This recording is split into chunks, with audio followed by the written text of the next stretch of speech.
Halo semuanya, selamat datang di kuliah TK 2105 Statistika Teknik Kimia dari Program Studi Sarjana Teknik Kimia ITB.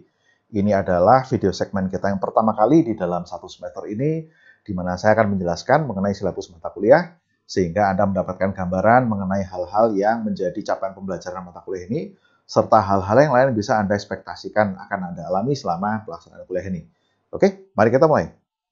Nah, kuliah ini membelajarkan mengenai konsep-konsep dan teknik-teknik dasar dalam ilmu statistika untuk membantu Anda memahami kelakuan sistem melalui pengukuran data dan juga interpretasi data secara objektif. Secara garis besar, topik yang akan kita bahas mencakup statistika deskriptif, kemudian distribusi peluang, statistika inferensial, estimasi parameter, dan juga saya akan memperkenalkan secara ringkas beberapa rancangan percobaan yang lazim digunakan di teknik kimia. Buku teks yang kita gunakan adalah tulisan dari Montgomery dan Ranger, Applied Probability and Statistics for Engineers, yang sekarang sudah dicetak sampai edisi ke-7 tahun 2018. Ya. Ada beberapa software yang akan kita gunakan di kuliah ini, yaitu Microsoft Excel dan Minitab for Windows. Nah, bagaimana posisi kuliah TK 2105 ini di dalam kurikulum program studi sarjana teknik kimia ITB? Tentu saja didahului oleh kuliah Matematika 1A dan 2A di tingkat pertama bersama sebagai landasan teori atau landasan pola pikir matematik yang akan menuntun Anda untuk memahami prinsip-prinsip statistika.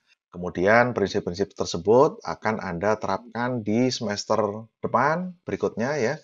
Dalam kuliah metode pengukuran dan analisis, Anda akan diberi kesempatan untuk mengaplikasikan statistika pada sejumlah masalah pengukuran dan juga pengolahan data yang masih relatif cukup sederhana. Kompleksitas dari permasalahan akan meningkat di laboratorium instruksional 1 dan 2, di mana Anda mulai dibelajarkan untuk bisa bekerja secara mandiri, lebih mandiri tepatnya ya, untuk menyelesaikan masalah-masalah yang melibatkan pengukuran data dalam kuantitas yang cukup banyak. Tentu saja kemudian akan berlanjut ke penelitian teknik kimia 1 dan 2 sebagai tugas akhir Anda di tingkat 4, di mana di sini Anda akan ditantang lebih jauh untuk bisa merumuskan persoalan sendiri dan menyelesaikan persoalan tersebut melalui kajian di laboratorium. Nah, berikut adalah capaian pembelajaran mata kuliah. Secara sangat singkat saja, pertama Anda akan belajar untuk bisa memaparkan konsep-konsep variabel acak, distribusi peluang, distribusi cuplikan, dan juga pencari data. Kemudian Anda belajar mengenai cara memaparkan atau mendeskripsikan data dengan besaran-besaran pencari data dan juga penggunaan grafik secara tepat.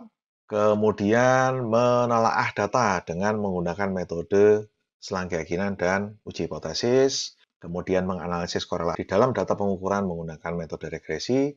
Dan diakhiri dengan pengenalan terhadap beberapa rancangan percobaan yang relatif sederhana. Meskipun Anda tentu kemungkinan tidak akan melakukan percobaan secara langsung di dalam kuliah ini, tetapi Anda akan belajar bagaimana caranya menganalisis data percobaan yang sudah jadi. Nah, ini adalah rencana aktivitas mingguan kita.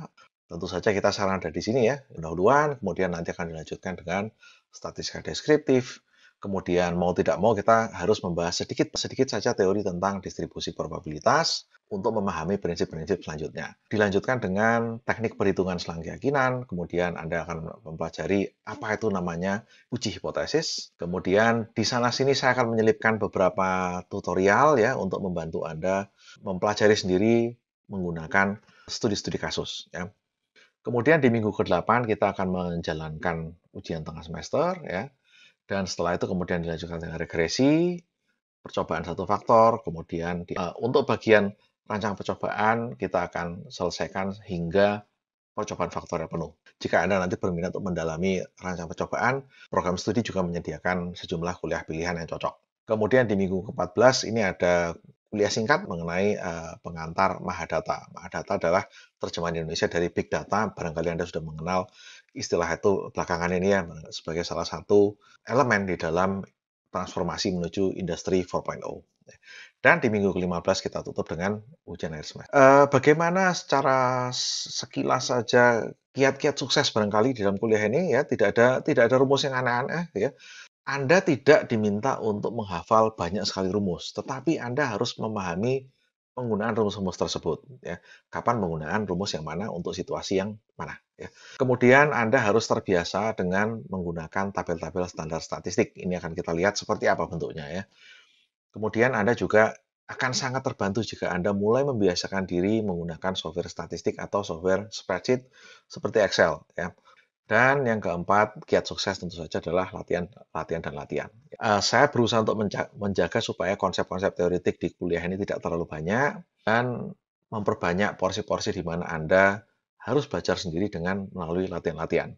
Latihan-latihan nanti akan saya berikan dalam bentuk PR, bisa dalam bentuk kuis. Oke, baik.